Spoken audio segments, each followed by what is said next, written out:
De las ruinas del Imperio Alemán surgió un movimiento que cambió la historia del siglo XX. El nacionalsocialismo tardó 13 largos años desde su fundación como partido para hacerse con el poder en 1933 en medio de un gran caos político y social.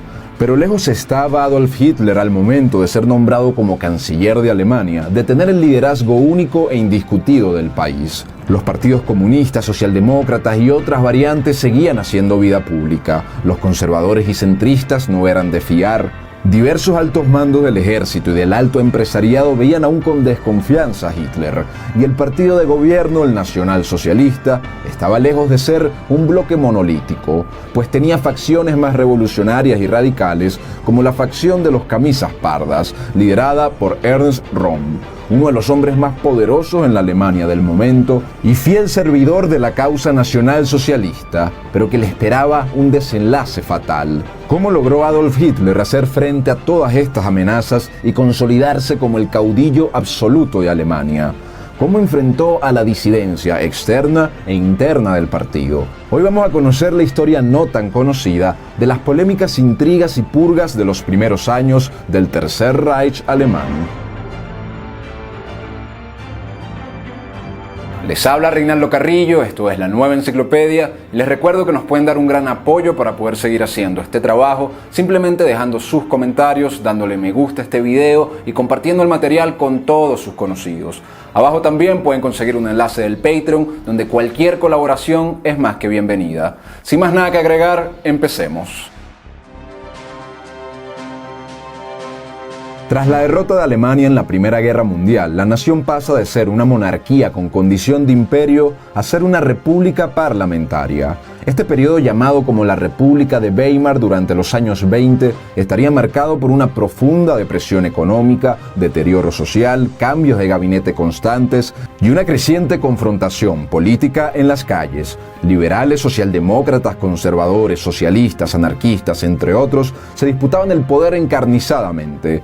Eran años de insurrecciones separatistas, de organizaciones paramilitares, de magnicidios, de huelgas obreras y de golpes de Estado que eran reflejo de una sociedad cuyo orden y rumbo nacional se habían extraviado. Es en este entorno de desconfianza y violencia que en octubre de 1919 surge el Partido Nacionalsocialista Obrero Alemán, que reunía entre sus filas a agentes de variadas corrientes políticas que se encontraban inconformes con los partidos y con la dirección política alemana del momento. Los principales puntos en común del partido eran un exaltado nacionalismo, el rechazo hacia el marxismo y el capitalismo, y el deseo de redención del pueblo alemán trabajador frente a los enemigos extranjeros que lo estaban parasitando. El núcleo original del partido estaba en viejos soldados de la Primera Guerra Mundial y en miembros de los nuevos grupos armados nacionalistas que se habían formado para combatir las revueltas comunistas en Alemania. En sus primeros años el partido va creando sus propias milicias y sus órganos armados, como las famosas SS, que irían ganando gran tamaño y poder bajo el mando de Heinrich Himmler, y los famosos camisas pardas, o las SA, con las cuales el partido habría intentado su propio golpe de Estado en 1923, conocido como el Putsch de Múnich. Los camisas pardas también ganarían un gran tamaño y poder bajo el liderazgo de Ernst Röhm. Ernst Röhm era un afamado veterano de guerra que estuvo desde los primeros días del Partido Nacionalsocialista y que fue muy cercano a Hitler desde sus inicios.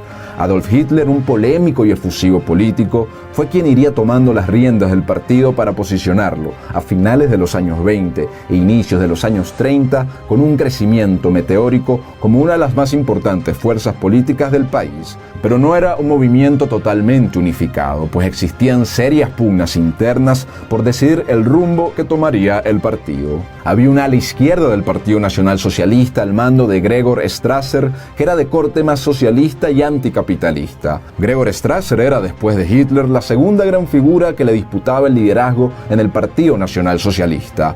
Gregor Strasser proponía un programa económico y político de corte más anticapitalista y sindical y un socialismo más radical y revolucionario que el de sus pares del partido. Por otra parte, figuras como Hermann Göring, Heinrich Himmler y Reinhard Heydrich conformaban un ala derecha del partido dirigida por el mismo Adolf Hitler.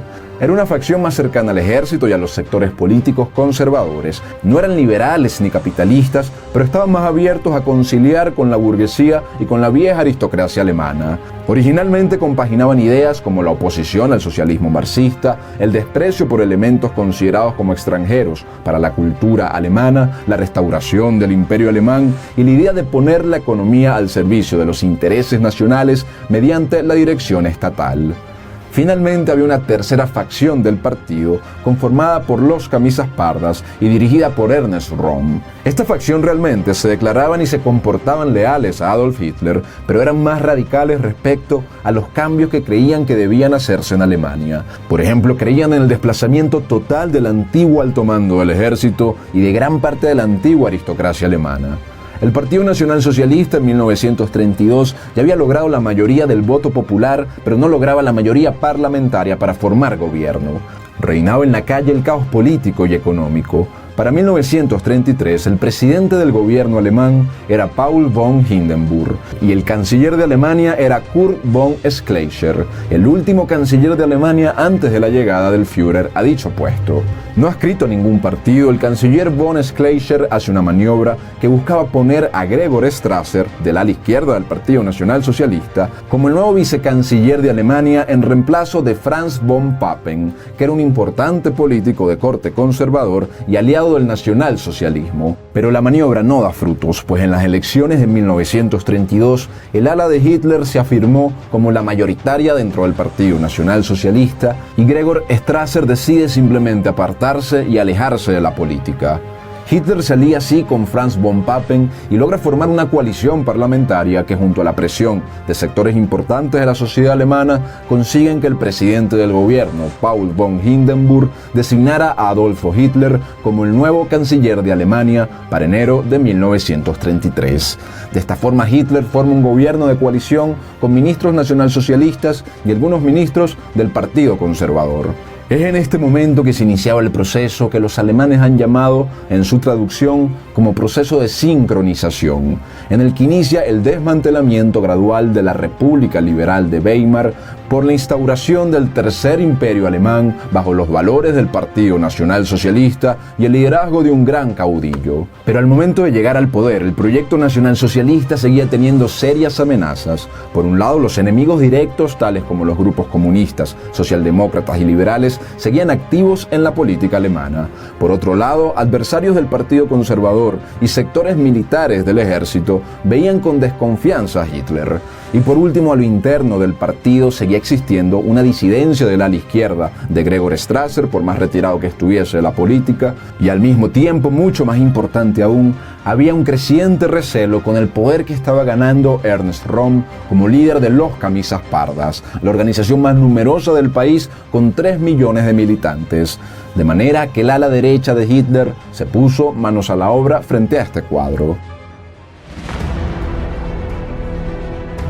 Aunque Hitler fuese el nuevo canciller, como dijimos, todavía no ejercía el control mayoritario sobre el Estado alemán. Dentro y fuera de su partido quedaban sectores de la sociedad alemana que se mantenían al margen de sus proposiciones. Gran parte de la Fuerza Armada alemana se mantenía leal a Hindenburg, manteniendo durante los primeros años distancia con el gobierno nacional socialista. A pesar de esto, muchos oficiales estaban intrigados con las propuestas de Hitler de regresar a las Fuerzas Armadas a su antigua gloria imperial. Así que frente a todas estas amenazas, apenas asume el cargo, Hitler se enfoca en primer lugar en acabar con sus rivales más directos, los grupos marxistas y todos sus derivados. Con el proceso de sincronización del nuevo gobierno apenas empezando, el caos político en la calle no había desaparecido. Se producen huelgas convocadas por comunistas, acontece un incendio en el Parlamento con los comunistas señalados como responsables y se aprueba una ley habilitante en el Parlamento alemán que daba poderes especiales a Hitler para legislar frente al escenario de caos que había en el país. Con el incendio del Reichstag como punto de ebullición, el gobierno procede a la prohibición oficial del Partido Comunista y el encarcelamiento y exilio de sus miembros. El mismo destino le deparó ese mismo año al Partido Socialdemócrata y a sus líderes. Tras estos sucesos, los representantes parlamentarios restantes que no eran del Partido Nacional Socialista decidieron disolver sus partidos políticos para evitar la persecución. Reducidos los comunistas y los socialdemócratas, que eran los más problemáticos, la nueva paz impuesta por el régimen fue vista con buenos ojos por el ejército alemán. Sin embargo, las Fuerzas Armadas también serían sometidas a un proceso de purga. El general Werner von Blomberg fue nombrado ministro de Defensa por Hitler al llegar al poder en 1933. El general von Blomberg era también un enemigo acérrimo de Kurt von Schleicher, el canciller previo de Alemania que había conspirado con Gregor Strasser para desplazar a Hitler de su posición. Por órdenes del Führer, el ministro de Defensa inicia a su nombramiento en 1933 un proceso de purga gradual en el ejército, reemplazando y despidiendo progresivamente en un periodo de un año a los oficiales más cercanos a la facción de Kurt von Schleicher. Con esta nueva estabilidad, el empresariado alemán también se acerca al régimen nacionalsocialista para cooperar de manera recíproca. Los grandes capitales ahora podían desempeñar sus actividades sin la oposición de los círculos socialistas y comunistas. En paralelo, el componente anticapitalista del discurso del Partido Nacional Socialista fue bajando el tono. Esa narrativa más obrerista y socialista era propia de Gregor Strasser, quien mostró algunas oposiciones a estos nuevos pactos que se hacían entre los grandes capitales alemanes y el gobierno nacional socialista. Ya purgado gradualmente el ejército y neutralizados los rivales directos marxistas, quedaba la disidencia interna del partido con los camisas pardas y el ala izquierda de Strasser. Con la paz también surgía un problema, pues los camisas pardas eran la fuerza más grande en número de todo el país y una fuerza que además había sido creada para el combate. Con la paz quedaban sin propósito. Al mismo tiempo, Ernest Röhm y sus hombres tenían una tendencia claramente más revolucionaria y radical y veían también con desconfianza lo que estaba ocurriendo. Ernest Röhm veía con malos ojos que sectores de la alta burguesía alemana y de viejos elementos conservadores del ejército y de la nobleza alemana estuviesen haciendo nuevas alianzas con el Partido Nacional Socialista. De manera que Röhm empieza a promover abiertamente en manifestaciones públicas lo que llamó como una segunda revolución dentro del gobierno. La idea de que era necesario profundizar los cambios que se estaban haciendo, desplazando a los elementos más conservadores dentro y fuera del partido y desplazando sobre todo a las antiguas élites alemanas. Röhm aspiraba a que el ejército alemán fuese absorbido bajo la estructura de los camisas pardas y empieza a presionar a Hitler para que fuese nombrado como ministro de Defensa. Se convierte así Röhm y los camisas pardas en una amenaza incómoda para la nueva estabilidad. Y en 1934 empiezan enfrentamientos públicos entre camisas pardas con sectores más conservadores del país. Hitler es prácticamente amenazado por el presidente von Hindenburg y por el vicecanciller von Papen de que actúe inmediatamente contra los camisas pardas. Hitler tenía meses dudando si atacar a Röhm, hasta que finalmente toma la decisión de acabar con su antiguo camarada, fiel seguidor y líder de la causa nacionalsocialista que se había convertido en un problema. El Führer se aboca a planificar en los últimos días de junio una resolución de todo esto que tendría una gran estocada final. Hermann Göring, Joseph Goebbels y Heinrich Himmler se entusiasman al recibir la noticia de que Röhm finalmente sería eliminado. De esta forma, Hitler va haciendo todos los preparativos de lo que oficialmente se llamaría como Operación Colibrí. Heinrich Himmler y su ayudante Reinhard Heydrich serían clave en esta operación. Las SS redactan un expediente que sirviese para enjuiciar a Röhm y a todos los altos mandos de los camisas pardas. Allí los acusan de que iban a dar un golpe de Estado contra el gobierno alemán y distribuyen este expediente a los oficiales de confianza del gobierno, las SS y el ejército. En este expediente se les inculpa de recibir financiamiento francés para realizar un golpe de Estado contra Hitler. Y también destacan la abierta atracción y práctica regular de relaciones entre hombres, desde los bajos hasta los altos mandos de los camisas pardas. Mientras tanto, en los días previos a la estocada final, Hitler también se va asegurando del apoyo de los principales miembros del ejército.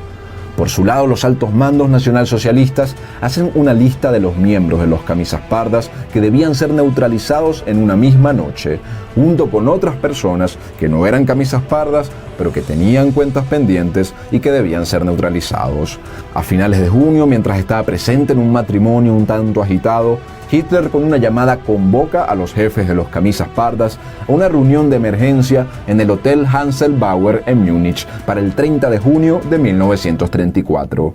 A las 4 de la mañana, Hitler junto a su círculo vuelan a Múnich. Primero apresan al jefe de la policía de Múnich y a unos líderes de los camisas pardas que allí se encontraban. Y a las afueras del hotel donde estaba convocado Röhm, se reúne un numeroso grupo de miembros de las SS y de la policía de Múnich. Ernest Röhm, ya intuyendo lo que estaba pasando, estaba acompañado por hombres armados esperando para enfrentar a los agentes del gobierno que fuesen a prenderlo. Pero el mismo Hitler en persona se aparece y le grita que estaba bajo arresto. De esta forma, Röhm es reducido por la fuerza junto con otros líderes de los camisas pardas y es enviado a la prisión de Stadelheim. En simultáneo, en una parada de tren de Múnich, miembros de las SS arrestan otro grupo de jefes de los camisas pardas que estaban llegando al lugar. El reporte también relata cómo los escuadrones de las SS encontraron a miembros de los camisas pardas en el hotel, entre ellos el líder de las SA, Breslavia, Edmund Heines, acostados con otros jóvenes de los camisas pardas en la habitación. Heines y sus compañeros fueron asesinados de manera inmediata en el cuarto por órdenes del propio Hitler. Muchos miembros de los camisas pardas que no fueron purgados en aquella redada fueron después perseguidos por las SS. Joseph Goebbels, que había acompañado a Hitler hasta el hotel, se marcha para Berlín para la última fase de la Operación Colibrí, que se daría ese mismo día, pues esto no se limitaba a purgar nada más a los camisas pardas. Por un lado, antiguos adversarios del ala izquierda del partido, como Gregor Strasser, que ya tenía un año retirado de la política desde que fracasó en su intento de ser vicecanciller, fue encarcelado en Berlín por agentes de las SS y llevado a un sótano de la Gestapo, donde sería acribillado por varios agentes, incluyendo directamente por Reinhard Heydrich. Por otro lado, también se encargaría de acabar con políticos conservadores en los que ya no confiaba. Franz von Papen, el vicecanciller conservador con quien se había aliado Hitler para llegar al cargo de canciller, termina también siendo arrestado ese mismo día, mientras que miembros de su círculo de la Organización Acción Católica no fueron apresados, sino acribillados en el acto. Von Papen fue puesto bajo arresto varios días y Hitler lo obligaría a dimitir de su cargo como vicecanciller a cambio de perdonarle la vida. Por su lado, Kurt von Schleicher, el canciller que había precedido a Hitler, fue también víctima de homicidio junto con su esposa en su casa por agentes de las SS. Mientras en la prisión de Stadelheim en Múnich se mantendría recluso a Ernest Röhm, mientras el alto cargo decidía qué hacer con él. Hitler se encontraba indeciso, pues Röhm había sido un leal hombre a la causa nacionalsocialista, pero por presiones de Himmler y de Göring, finalmente toma la decisión de darle muerte. El 1 de julio de 1934, dos oficiales del ejército visitan a Röhm con un arma cargada y le dan la oportunidad de que él mismo acabe con su vida en 10 minutos, o que si no, ellos mismos lo harían por él. Röhm les responde que si tenía que morir, que lo hiciese el mismo Hitler en persona. Tras pasar 10 minutos, los agentes vuelven a la celda y se encargan de acribillarlo para concluir así con las 85 víctimas de la noche de los cuchillos largos. Tras esta purga selectiva, Hitler recibiría el agradecimiento del presidente Hindenburg y las ovaciones de los miembros del ejército y del capital alemán, especialmente por la desaparición del peligro que era el revolucionario Ernest Röhm. La maquinaria propagandística del Estado, dirigida por Joseph Goebbels, se encargó de dar justificación convincente al suceso por medio de la prensa, culpando a los ejecutados como traidores que estaban preparando un golpe de Estado y denunciando además su presunta inmoralidad íntima. Las SA o camisas pardas pasarían de tener más de 3 millones de miembros en 1934 a 1.2 millones en 1938 y bajo un nuevo liderazgo que le daría otra orientación distinta a la que había concebido en su momento el mismo Hitler y el mismo Ernst Röhm. Estas purgas serían un suceso de inflexión en la historia del régimen nacionalsocialista y de Alemania. Hitler victorioso se alzaba como el juez supremo del pueblo alemán, título que posteriormente adoptaría. Al igual que muchos fenómenos históricos, estas purgas que a veces son explicadas como simples actos de locura, de crueldad o de barbarie del canciller, realmente respondían a un complejo juego de relaciones dentro de las comunidades políticas. No fue más que el inexorable choque entre los partidos políticos, las fuerzas armadas, el capital nacional e internacional y las fuerzas internas antiguas y nuevas de ese movimiento que era el nacionalsocialismo alemán.